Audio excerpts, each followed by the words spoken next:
جناب سب سے پہلے بات کرتے ہیں مسلم لیگ نون کے صدر شہباز شریف کی پیپلز پارٹی کی اعلیٰ قیادت سے کراچی میں اہم بیٹھک ہوئی۔ شہباز شریف کی بلاول ہاؤس آمد پر آصف علی زرداری نے خود ان کا استقبال کیا اور اس ملاقات میں ملک کی سیاسی صورتحال اپوزیشن کی مشترکہ حکمت عملی پر تبادلہ خیال کیا گیا۔ اس دوران آل پارٹیز کانفرنس پر اتفاق کیا گیا، جبکہ راہبر کمیٹی کے اجلاس میں آل پارٹیز کانفرنس کی کیا تاریخ ہوگی، کیونکہ ہم بھی بہت عرصے سے یہی پوچھنا چاہ رہے ہیں کہ یہ تاریخ کب اناؤنس کی جائے گی۔ تو فائنلی اب یہ طے کر دیا گیا ہے کہ جو راہبر کمیٹی کا اجلاس ہوگا اس میں تاریخ ڈیسائیڈ کر لی جائے گی کہ اے پی سی کب کال کی جائے گی۔ ساتھ میں شہباز شریف نے کراچی کے تمام مسائل کی جو وجہ ہے وہ وفاق کی جانب سے فنڈز نہ دیے جانے کو قرار دے دیا ہے۔ انہوں نے کہا کہ عمران خان اس وقت سیاست نہ کریں، خدا را کراچی آئیں، مسائل مل کر حل کریں، یہ سیاست نہیں کام کا وقت ہے۔ حکومت کی بھرپور مشاورت سے ترقیاتی کام شروع کرنے چاہیے۔ وفاق نے جو وعدہ کیا تھا اربوں روپے کراچی کے لیے فنڈز مہیا کریں گے، فنڈز کہاں ہیں؟ اگر وہ فنڈز مہیا کیے گئے ہوتے اور مل کر کام کیا گیا ہوتا اور سیاست نہ کی گئی ہوتی تو میں سمجھتا ہوں کہ ہمیں آج یہ دن نہ دیکھنے پڑتے۔ اور بعد ازاں ایک پریس کانفرنس میں دونوں پارٹیز کے رہنماؤں کا یہ کہنا تھا کہ حکومت کو گھر بھیجنے کے لیے تمام جمہوری اور آئینی آپشنز کو بروئے کار لائیں گے۔ میثاق جمہوریت کی تجدید کی ضرورت ہے۔ کیا کہنا تھا آپ کو سنواتے ہیں۔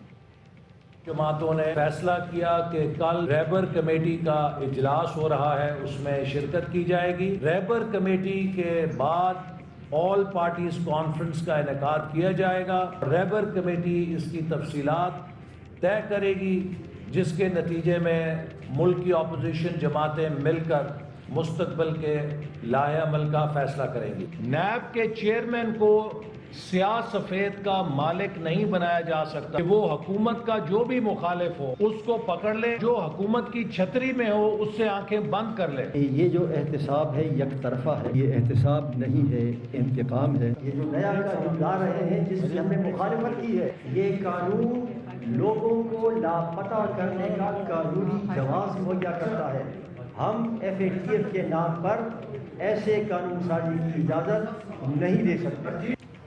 دوسری جانب وفاقی وزیر اسد عمر نے ملاقات پر ٹویٹ کرتے ہوئے لکھا کہ لاڑکانہ، لاہور اور پاکستان کے دوسرے شہروں میں سڑکوں پر گھسیٹنے کے تاریخی مناظر۔ مشیر داخلہ و احتساب شہزاد اکبر نے بھی تصویر ٹویٹ کی اور کہا فالودے والے اور پاپڑ والے بھائی کی تاریخی ملاقات۔ اسد عمر کہتے ہیں کہ opposition F A T F bill پر کبھی کسی اور چیز پر بلیک میل کرتی ہے، ان کی کوشش ہے کہ کسی طرح ان کے کیسز بند کر دیے جائیں۔ سے تو بالکل خطرہ نہیں ہے، یہ پچھلے سال بھی کوشش کر چکے ہیں، لیکن ان کا جو بنیادی مسئلہ حل نہیں کر رہے ہیں، اس لیے بیچارے بار بار وہ کبھی کوشش کرتے ہیں، کبھی وہ سڑکوں پہ اپنا مسئلہ حل کرانے کی کوشش کرتے ہیں، کبھی اسمبلی کے اندر وہ یہ کہتے ہیں کہ ہم فیٹف کے جو قوانین ہم نے بنانے ہیں ہم وہ نہیں ہونے دیں گے اس وقت تک جب تک آپ ہمارے نیب کے قوانین نہیں بدلیں گے۔ آپ ان کے چوری کا پیسہ سکون سے ان کو اپنے پاس رکھنے نہیں دے رہے ہیں، بار بار آپ تنگ کرتے ہیں، آپ کہتے ہیں احتساب ہوگا اس ملک کے اندر جو کوئی بھی ہو، تو وہ کبھی وہ اسمبلی کے اندر کوشش کرتے ہیں، کبھی اسمبلی کے باہر کوشش کرتے ہیں، وہ کوشش جاری رکھیں گے۔ خطرہ صرف یہ ہے کہ یہ کیونکہ اپنی چوری بچانے کے لیے لگے رہتے ہیں۔ آپ اسمبلی میں بھی سپیچز دیکھ لیں، وہ آدھی سپیچز یہی ہوتی ہیں، پروٹیکشن آرڈر اور احتساب اور نیب، اسی کے اندر لگے رہتے ہیں بیچارے۔ اور اپوزیشن کی وہ جماعتیں جو کہ ماضی میں ایک دوسرے کے خلاف زہر اگلتی تھیں، آج وہ حکومت کے خلاف ایک پیج پر آگئی ہیں۔ ماضی میں پاکستان پیپلز پارٹی اور نون لیگ کی قیادت ایک دوسرے کو کیا کہتے رہی ہے، اس پر ہم نے ایک رپورٹ تیار کیا، آپ کے ساتھ شیئر کرتے ہیں۔ میری گردن آپ نے کاٹی، میری زبان آپ نے کاٹی، آپ نے میرے کو جیلوں میں رکھا، یہ سارے کیس بنائے ہوئے آپ کے ہیں اور میں نے آپ کو معاف کیا۔ شیر آ چکا ہے، گدڑ بھاگیں گے۔ ڈرانا چھوڑ دو، وہ اور ہوں گے جو ڈرتے ہوں گے آپ سے۔ زرداری کی دولت، اور وہ دولت کس کی ہے؟ دولت پاکستان کی ہے۔ تخت رائیون کو ہلائیں گے اور پتہ پڑے گا تب کہ چاہے کچھ بھی ہو جائے آپ سے صلح نہیں ہو سکتی، آپ سے جنگ ہی رہے گی۔ عمران بھائی جو ووٹ آپ عمران خان کو دو گے وہ زرداری کو جائے گا، جو ووٹ آپ زرداری کو دو گے वो इमरान खान को जाएगा। हमने मियाँ को छोड़ दिया तो शायद अल्लाह भी हमें माफ न करे, इसलिए कि ये कौमी चोर तख्ते रायवन की आमरीत को गिराएंगे। अगर हमने इंतखाबात के बाद इस जरदारी को लाड़काना, कराची, पेशावर और लाहौर की सड़कों पे ना घसीटा तो मेरा नाम शहबाज शरीफ नहीं। मैं आपको मोदी का या ना कहूँ तो क्या कहूँ? पैसे हमारे हवाले कर दो, वगरना तुम्हें और तुम्हारे लुटेरे साथियों को इसी चौक के ऊपर उल्टा लटकाएंगे। और शायद शफात इसी को सियासत कहते हैं। जी जनाब, इसी का नाम सियासत है। कल ये मनाजिर आपने देखा जी कि ये कल प्रोग्राम अरशद शरीफ के प्रोग्राम पावर प्ले में कल ये क्लिप चला और हम सब लोग सुन हो गए। एक मिनट की शॉर्ट टर्म मेमोरी है ना, बहुत सारे लोगों की याद नहीं रहता कि एक दूसरे के खिलाफ इतना सख्त महाज रखने वाले भी इकट्ठे हो सकते हैं। तो जनाब तहरीक इंसाफ के रहनुमा रुकन सिंध असम्बली हलीम आदिल शेख साहब हमारे साथ मौजूद हैं, जरा उनको शामिल गुफ्तगू करते हैं। साथ ही मारूफ तज्जिया निगार मजहर अब्बास साहब भी हमारे साथ वक्त मौजूद है, जरा दोनों को शामिल गुफ्तगू करते हैं और बात करते हैं। सबसे पहले हलीम आदिल शेख साहब आपकी तरफ आते हैं, जरा बताइएगा कि कल शहबाज शरीफ साहब आए, बिलावल भुट्टो साहब से उनकी मुलाकात हुई, आसिफ अली जरदारी साहब से उनकी मुलाकात हुई और मुलाकात के बाद उन्होंने एक बड़ा नुक्ता दिया कि अगर कराची को वादे के मुताबिक 162 अरब रुपए प्रोवाइड कर दिए जाते तो आज कराची इस हाल में ना होता। क्या कहना चाहेंगे?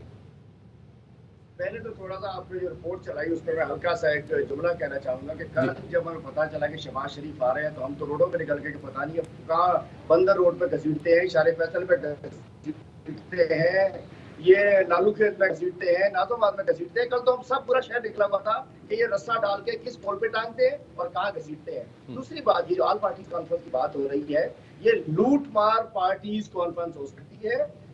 ये नई पार्टी बन रही है, पाकिस्तान लूट मार पार्टी, एक अलायंस बन रहा है। जितने लुटेरे, जितने डाकू, जितने पनामा वाले, जितने जाली अकाउंट वाले, जितने पापड़ वाले, जितने फालूदे वाले, वो इकट्ठे होके अब इमरान खान के खिलाफ तहरीक चलाना चाह रहे हैं। जान बचाओ तहरीक चलाओ, इसका मुल्क से कोई वास्ता नहीं है। जो कहते थे तख्ते लाड़काना, तख्ते रायबेंड, सारे इनको ये वो तख्ता हो चुका है इनका काम। तो अब इनके पास सिवाय इसलिए कि अपनी जान बचाने के लिए नैब को हिट करते हैं। नैब का चेयरमैन इनके दौर में लगा, अगर नैब इतनी बुरी थी अपने दौर के अंदर उसमें कवानीन तब्दील कर लेते। ये तो वो बात आ गई कि जी इनके सारे कल नहीं लटकाया, हम तो इंतजार ही करते रहे। दूसरी बात मैं पूछना चाहता हूँ शहबाज शरीफ साहब, आपको एक्यूज हैं PMLN शरीक के जुर्म है कराची को डुबोने में, कराची को तबाह करने में। अगर पिछले 5 साल 2008 से 13 तक पीपल्स पार्टी वफाक में थी तो 13 से 18 तक Nawaz Sharif and company Shahbaz Sharif PMLN वफाक में थी। मैं पूछना चाहता हूँ आपने क्या दे दिया? 25 अरब रुपए अनाउंस किए थे कराची के लिए गवर्नर जुबैर साहब ने, बड़ा शोर 25 अरब खुद अनाउंस तो कर दिया, KIDCL बना दी, लेकिन सारे पैसे हमारे दौर में आके शुरू हुए। जितने ये एक कराची शहर के क्या बोले कि बदकिस्मती भी है कि जो कराची शहर के लिए जो कुछ अनाउंस किया जाता है समहा वो शहर पे कभी लगाया नहीं जाता। वैसे मैं सरप्राइज हूँ अलीम शेख साहब, आप कह रहे हैं कि ग्रीन लाइन आपके दौर में शुरू हुई, ये इसका इंफ्रास्ट्रक्चर और इसकी बाकी चीजें तो पिछले दौर हुकूमत में अप्रूव हो गई थी। मेन पेमेंट जो पैकेज जो है फंड हमारे दौर में रिलीज हुए। ये जो फंड इफ्तिताह हुए इसकी रिबन भी संगे बुनियाद भी इमरान इस्माइल ने रखा और इसका इफ्तिताह भी इमरान इस्माइल ने किया। ये कोई फंड नहीं, और इसके बाद जो शुरू हो चुका है। और मज़हर साहब आपसे पूछना चाहेंगे, अभी जो कल मुलाकात भी हुई है ऑपोजिशन की जो लीडर्स के आपस में, ऑपोजिशन पार्टीज की, आप इसकी कैसे देखते हैं मुलाकात? आपको लगता है कि जो इन्होंने भी बात की है कराची के हवाले से और कराची के मुतासिरीन से मिलने के लिए भी आए हैं, समहाउ कुछ ऐसा प्रेशर बिल्ड करने में कामयाब हो जाएंगे फेडरल गवर्नमेंट पे कि कराची के लोगों के दुखों का मुदावा हो सके? बहुत बहुत शुक्रिया। देखिए आपकी रिपोर्ट और अभी आपके कमेंट पे मुझे 2 शेर याद आ गए। एक तो ये कि दुश्मनी जमकर करो लेकिन ये गुंजाइश रहे, दुश्मनी जमकर करो लेकिन ये गुंजाइश रहे, जब भी हम दोस्त बन जाएं तो शर्मिंदा ना हो।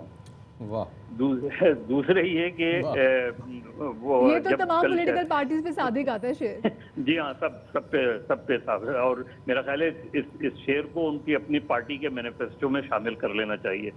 दूसरा ये कि जाहिर है जब शहबाज शरीफ बिलावल हाउस पहुंचे होंगे तो जरदारी साहब ने ये जरूर कहा होगा कि वो आए घर में, हमारे खुदा की कुदरत है, कभी हम उनको कभी अपने आप को देखते हैं। लेकिन ये सियासत में होता है। देखिए, कल इमरान खान चौधरी को चोर डाकू कहते थे, आज उनके इत्तेहादी हैं। कल बिलावल ये जरदारी साहब और शरीफ एक दूसरे की जान के दुश्मन थे, आज एक दूसरे के साथ हैं। और इस सब में जो अवाम हैं पाकिस्तान के, वो सिर्फ ये देखते रहते हैं कि ये सब आप करते रहें लेकिन मेरे मसाइल हल कर दें, ये सब आप सियासत करते रहें। अब शहबाज शरीफ बिलावल या जरदारी साहब से मिलने आए थे कराची, या कराची वालों के जख्म पे मरहम रखने आए थे? ये इसके दरमियान मुझे कहीं नजर आए शहबाज शरीफ कि वो आए कराची में। अगर कराची में अगर बिलावल या जरदारी साहब से मुलाकात शेड्यूल ना होती तो क्या शहबाज शरीफ कराची आते? ये एक अपनी जगह अहम सवाल है।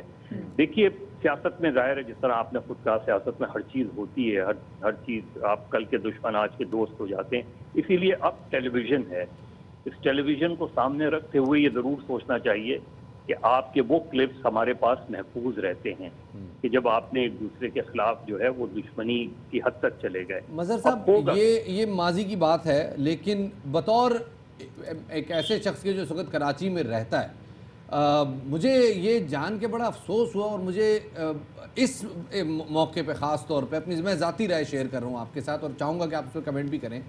ये वक्त नहीं है इस मामले में, ऐसी सिचुएशन में इस किस्म की पॉलिटिक्स करने का। कराची के मामलात और जिस किस्म की तबाही कराची में हुई है, जिसके बाद अब कराची रिफॉर्म होने का वक्त आ गया है, पूरी कौम की अब तवज्जो का मरकज़ बन गया है। आपको लगता है कि ये वाली सियासत के आपने ये कहा और उसके बाद पॉइंट स्कोरिंग, कल मैंने देखा असद उमर साहब ने, शहजाद अकबर साहब ने इस पर ट्वीट्स किए, आपको लगता है इससे कोई भी पार्टी वो सियासी एज ले सकेगी जो उसको चाहिए? अब आप ये देखें कि इन सारे बयानात को आप अपने सामने रखें जो पिछले 2 दिन में या पिछले 1 दिन में रिलीज हुए, या ट्वीट की सूरत में, या वैसे प्रेस कॉन्फ्रेंस की सूरत में, या टीवी टॉक शोज की सूरत में। यही 2 पार्टियां, 2 हुकूमतें भी हैं, एक सिंध में है, एक मरकज में है। ये कराची के मसले को हल करने जा रहे हैं, यही कहा जा रहा है ना कि आगे वजीर आजम बैठेंगे, वजीर आला से भी बात करेंगे। अब इस बदएतमादी से और एक दूसरे के खिलाफ इतनी बदगुमानियों से आप कराची का मसला कैसे हल करेंगे? मेरी तो समझ में नहीं आ रहा। आएंगे वजीर आजम, गवर्नर हाउस में बैठेंगे, वजीर आला भी उनसे मुलाकात करेंगे, उसमें एक पैकेज का ऐलान करेंगे, लेकिन इसकी जो एग्जीक्यूशन है और जिस तरह की सियासत हमारी हो रही है, तो मुझे तो लगता है कि कराची एक विक्टिम ही रहेगा अल्टीमेटली। अच्छा, आपको लग रहा है कराची एक विक्टिम ही रहेगा? क्योंकि जिस तरीके से सियासत हो रही है और बदगुमानियाँ जैसे बड़ी। हलीम आदिल शेख साहब से हम पूछ लेते हैं सर, क्योंकि कल वज़ीर आज़म इमरान खान साहब पर कराची आ भी रहे हैं, क्या वो मिलेंगे वज़ीर आला सिंध मुराद अली शाह से? देखिए, मैं मज़हर अब्बास भाई के बड़े रिस्पेक्ट के साथ अर्ज करूँगा कि ऐसा नहीं है। सियासत अपनी जगह, करप्शन के खिलाफ जो चार्जेस हैं जमातों के, वो खत्म नहीं हो सकते कि नहीं अब कराची को ठीक करना है, भूल जाओ, सारा कुछ भूल जाओ, जो कुछ हुआ मुल्क के साथ, जिसने मुल्क को लूटा, भाई वहाँ पंजाब में आगे चलना, सब कुछ भूल जाओ, छोड़ दो, एनआरओ दे दो। ये नहीं हो सकता। वो अलग चीज़ है, बिल्कुल वो नैरेटिव हमारा अलग रहेगा, उनका भी रहेगा, वो हम पे तनकीद करे, लेकिन हमारा स्टेट है कि चोरों को नहीं छोड़ा जाएगा। दूसरी जानिब कराची की तरक्की के लिए और पूरे सिंध के हवाले से जो डेवलपमेंट कमेटी बनी है, उसके अंदर जो इंशाल्लाह बेहतरी होनी है, उसके अंदर ऑन बोर्ड रखा जाएगा वज़ीर आला को, सिंध गवर्नमेंट को, तमाम इदारों को, और इंशाल्लाह वो बेहतरी नजर आएगी। और कल इंशाल्लाह प्राइम मिनिस्टर जो आ रहे हैं ना, कल की शाम एक अच्छी होगी बहुत हम सब के लिए। परसों का जो आपका शो होगा, आप देखिएगा कल जितना बड़ा पैकेज अनाउंस होने जा रहा है, और इंशाल्लाह उसमें जो ये डेवलपमेंट कमेटी बनी है, कोऑर्डिनेशन कमेटी, ये सुप्रीम कोर्ट के ऑर्डर के तहत है। सुप्रीम कोर्ट ने कहा था एनडीए में सारे नाले साफ कर ले, नहीं तो एनडीए में को उसके बाद और बहुत सारे काम देंगे। इस वक्त 2 हमारे इश्यूज हैं डेवलपमेंट के ऊपर, हम सब गवर्नमेंट के साथ हैं, सब गवर्नमेंट हमारे साथ है, दीगर इदारे मिलकर इस शहर कराची को हमने इसलिए ठीक करना है। कराची चलता है तो मुल्क की इकोनॉमी चलती है, कराची चलता है तो मुल्क चलता है, कराची चलता है तो सूबा चलता है। कराची को चलाने के लिए तमाम तर पार्टीज को मिलकर काम करना पड़ेगा। जैसे भी हमारे आपसे भी जब गुफ्तगू से जो आगाज हुआ था, तो आपकी जानिब से भी देखिए सियासी नुक्ताचीनी तो चलती रहती है, आपकी जानिब से भी ऐसी स्टेटमेंट दी जाती है। तो इस बार आपको लगता है कि फाइनली तमाम तर पार्टी, चाहे वो प्रोविंशियल गवर्नमेंट हो, चाहे वो फेडरल गवर्नमेंट हो, कराची के लोगों के लिए वो एक पेज पर आएंगे और कोशिश करेंगे कि जो स्टेटमेंट्स दी जाती हैं जिससे मजीद बदगुमानियां पैदा होती हैं, ऐसी स्टेटमेंट्स ना दी जाए? देखिए इशू ये कराची के लोग, हम नुमाइंदे हैं उनके, अल्हम्दुलिल्लाह हमें मैंडेट मिला हुआ, तो हम तो मुतासरीन कराची हैं और इंशाअल्लाह हमें दर्द से निजात दिलाने के लिए प्राइम मिनिस्टर का हाथ है और वो एक एतमाद की फिजा बहाल हो चुकी है। डेवलपमेंट कमेटी के हद तक, कराची की तरक्की के हद तक, इशूज के हल होने के हद तक 6 इशूज है उसके अंदर, आप सबको पता है कि आप तो रख चुके हैं, नालों की सफाई, रोड्स का बनना, सॉलिड वेस्ट, गटर लाइन, पानी, ट्रांसपोर्ट, इन सब इशूज के ऊपर इंशाअल्लाह हम सेंट्रल गवर्नमेंट, दीगर तमाम इदारे जो चाहते हैं मुल्क के लिए, वो तमाम इदारे जो समझते हैं कि कराची खुदा ना खास्ता रुकता है तो मुल्क की बहुत सारी चीजें रुक जाती हैं, इसके ऊपर हम सर पॉइंट टेकन। मैं मजहर साहब आपसे एक सवाल करना चाहूंगा। जैसे आप वलीम आदिल शेख साहब को सुन रहे हैं, वो कह रहे हैं जी हमारा सियासी नैरेटिव अपनी जगह है, लेकिन हम कराची के लिए मिल बैठने को तैयार है, हम बैठ चुके हैं, हम सब स्टेक होल्डर्स को साथ लेकर चलने को तैयार हैं। ये मुमकिन है कि सियासत भी कायम रहे और साथ मिल बैठ के आप कराची की बेहतरी के लिए काम भी कर लें? ये प्रैक्टिकली पॉसिबल है? देखिए मैं उम्मीद ही कर सकता हूँ। वलीम आदिल शेख साहब खुद उस सियासत का हिस्सा रहे हैं जिस सियासत पे आज वो तनकीद कर रहे हैं। वो खुद मुस्लिम लीग का हिस्सा रहे हैं बड़े अरसे, तो मैं उसकी बात नहीं कर रहा। मैं तो उम्मीद ही कर सकता हूँ। मैं तो आप दुआ गो ही हूँ कि आप लोग बैठ जाएं और कराची का मसला हल कर दें। अब आप सोचें कि कराची के रिहायशियों ने एहतजाज किया तो उनके खिलाफ FIR काट दी गई, यानी वो अपने हुकूक के लिए तो बात कर रहे थे, वो यही तो बात कर रहे थे कि मेरे घर के सामने मेरी गलियों में पानी क्यों खड़ा है, सीवरेज क्यों है, गटर से पानी क्यों उबल रहा है, कोई प्रॉपर ड्रेन सिस्टम कुछ नहीं है। क्या ये एहतजाज उम्मीद की जा सकती है? बिल्कुल और लगता नहीं है ऐसे मामले में कि अल्लाह हम मुस्बत हैं ज़रूर, लेकिन उम्मीद ही कर सकते हैं कि अगले 3 साल में कराची एक बदला हुआ शहर हो और मुस्बत तौर पे बदला हुआ शहर। बिल्कुल, इंफ्रास्ट्रक्चर इतना ज़रूर बन जाए और उसके लिए पैकेज भी इतना ज़रूर अनाउंस कर दिया जाए कि कराची में बेहतरी आ जाए। बहुत शुक्रिया जी, मज़हर साहब हमारे साथ मौजूद थे, हलीम आदिल शेख हमारे साथ मौजूद थे, आप दोनों का बहुत ज़्यादा शुक्रिया।